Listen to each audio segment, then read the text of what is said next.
안녕하세요. 분당 청솔학원 전략담임 곽호현입니다. 오늘 시간에는 광운대학교 2023학년도 정시 주요 사항을 체크해보는 그런 시간을 가지도록 하겠습니다. 이렇게 5가지에 관해서 얘기를 나눠보도록 할 텐데요. 차례차례 한번 살펴보겠습니다. 먼저 수능 성적 반영 방법인데요. 자, 자연계를 보시면 이 정보융합학부와 건축학과 이렇게 두 모집 단위는 다른 자연계열과는 다르게 확률 통계를 반영한다라는 걸 확인할 수 있고, 정보융합학부는 사회탐구 응시자도 지원 가능하다, 이것을 알 수가 있는데요. 하지만 이제 가산점이 따로 있죠. 그래서 이 부분을 좀 유념해서 지원을 해야 될 것 같고요. 인문계열은 경상계열이라 칭하는 경영학부, 국제통상학부는 기타 인문계열에 비해서 수학의 반영 비율이 높고 탐구의 반영 비율이 낮다, 이렇게 확인할 수 있겠습니다. 그리고 올해 영어의 등급별 환산 점수표가 달라졌습니다. 그래서 작년에 비해서 좀 더 후하게 점수를 쳐주는 것을 볼 수가 있고, 특히 4등급은 6점 더, 5등급은 10점 더, 이런 식으로 되는데요.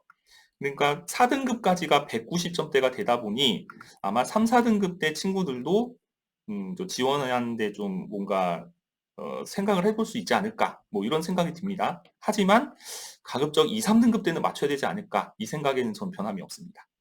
자, 그래서 가산점 부분 다시 한번 보면 미적분 기하는 10%입니다. 정보융합학부, 건축학과가. 그리고 정보융합학부는 사회탐구도 응시는 가능하지만 과탐 선택할 때 5% 가산이 되기 때문에 실질적으로 미적분 기하 그리고 과학탐구 선택하는 친구들이 이 학과에 지원하는 게 아무래도 좀 바람직하지 않나, 이런 생각을 하게 되고요. 한국사는 4등급까지는 만점이니까 못해도 3, 4등급 때까지는 마크를 해야 되지 않을까, 이런 생각을 하게 됩니다. 자, 다음 동점자 처리 기준은 다음과 같은데, 자, 자연계열, 인문계열 비교해 봤을 때 수학과 국어의 위치만 좀 바뀌었죠? 예, 나머지는 좀 동일하다라는 걸 확인할 수 있으니까요. 참고로 알아보시면 될 것 같습니다. 자, 정시주요 특징을 4가지로 살펴봤는데요. 수능 활용 지표에 관해서는 잠시 후에 합격 사례 다룰 때 한번 계산해 보면서 살펴보도록 하고요. 자, 정보융합학부가 사회탐구 응시 가능하기 때문에 지원은 가능하지만 과학탐구에 반영을 할 때 가산점이 부여된다는 건 확인했었습니다. 근데 한 과목을 응시하고 나머지 사회탐구를 응시할 수도 있는데, 그럴 경우에는 과학탐구에만 가산점이 부여된다, 이렇게 지금 명시가 되어 있고요. 한국사 가산점이 있는데 이것은 계산하는 방식이 있습니다. 마찬가지로 합격 사례 다루면서 살펴보도록 하고요. 자, 교직이수 관련해서 궁금해하신 사항들이 있어서 제가 정리를 해봤는데요. 2017학년도 입학자까지만 교직을 운영하고 있다는 걸 확인할 수 있었습니다. 사실상 폐지 수순이라 보시면 되겠네요. 자, 다음입니다. 관연도 입시 결과를 이렇게 4가지 상황으로 한번 정리를 해봤는데요. 자연계열, 인문계열 2가지로 해서 제가 확인을 한번 해보도록 하겠습니다. 크게 4가지로 이렇게 정리가 되는데요. 먼저 자연계열 살펴보겠습니다. 자, 전자정보대학, 소프트웨어 융합대학, 공과대학, 자연과학대학 이렇게 구성이 되어 있는데, 최초 모집 인원은 전년도에 비해서 크게 변화가 없음을 알 수 있습니다. 많이 변해봤자 2명 또는 1명이 적거나 늘었거나 아니면 그대로거나 이렇게 확인될 수 있고요. 근데 충원 인원이 예전에 비해서 좀 많이 돌지 않았습니다. 예, 이거를 확인할 수 있고요. 다 마이너스 같습니다. 자, 평균 백분위 성적은 소소하게 좀 올랐거나 떨어졌어도 0점대입니다. 특이하게 이제 수학과만 1점대로 떨어졌는데 거의 뭐 올랐다고 보아도 무방합니다. 통합수능에 영향이 좀 있다라고 볼 수 있고요. 자, 2월 인원 또한 수시에서 정시로 이월되지 못한 인원들이 재작년에 비해서 작년에 전자공학과가 많이 이월이 덜 됐고요. 건축학과도 4명 덜 돌았고, 조금 늘은 학과도 있죠. 로봇학부 3명 더 이월됐었고, 정보융합학도 3명 더 늘었었고. 근데 전체적으로 봤을 때는 덜 돌았다, 2월 인원도. 이렇게 확인할 수 있겠습니다. 자, 이제 인문계열인데요. 인문사회대학, 정책법학대학 이렇게 구성이 되어 있는데, 최초 모집 인원은 뭐 1명 늘었거나 줄었거나 그대로입니다. 거의 변화가 없고요. 근데 이제 충원 인원이 또 많이 돌지 못했는데, 특이하게 국제학부만 3명 더 예비 번호가 돌았고, 나머지 모집 단위는 전부 덜 돌았음을 알 수가 있습니다.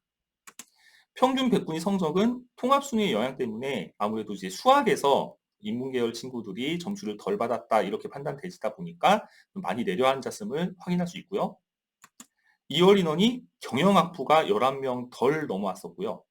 법학부가 6명 덜 넘어왔었습니다. 그래서 전체적으로 2월 인원이 그대로였거나 줄었음을 확인할 수가 있겠네요. 이렇게 분석이 되었습니다. 자, 합격 사례입니다. 작년 저희 분당청소학원 재원생의 성적이고 이런 결과를 받아들인 친구인데요. 자, 계산을 하실 때 변환 표준 점수표를 활용을 해야 합니다. 이 점수를 그대로 더하는 게 아니라 해당 100분위에 해당하는 표준 점수를 더해서 계산을 하게끔 되어 있고 이 변환 표준 점수표는 대학에서 이제 평가원에서 수능 성적이 발표되는 그 이후에 각 대학에서 자체 기준으로 해서 계산을 해서 표를 제시합니다. 그럼 그 표가 발표될 때 보정값이 이제 나오면서 우리가 확인할 수 있겠죠. 그래서 계산을 하면 자, 국어 표준 점수의 20%, 수학 표준 점수의 35%, 영어 등급별 환산 점수표의 20%. 올해는 2등급이 198점이 되겠죠? 작년에 197점이었지만. 그리고 탐구의 변환 표준 점수, 100분위 기준의 변환 표준 점수표를 더하는 겁니다. 84니까 61.24, 83이니까 60.96을 더한 겁니다. 거기에 25% 값을 곱해서 합치면 200점 만점 기준 점수가 나오는데요. 이거에 곱하기 5를 해서 1000점 만점 기준으로 환산하면 이 점수가 나오고요. 이렇게 한 다음에 한국사 가산점 점수를 부여하는 겁니다.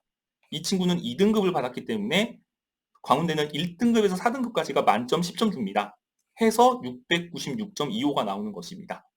했더니 자, 평균값에 비하는 못 미칩니다.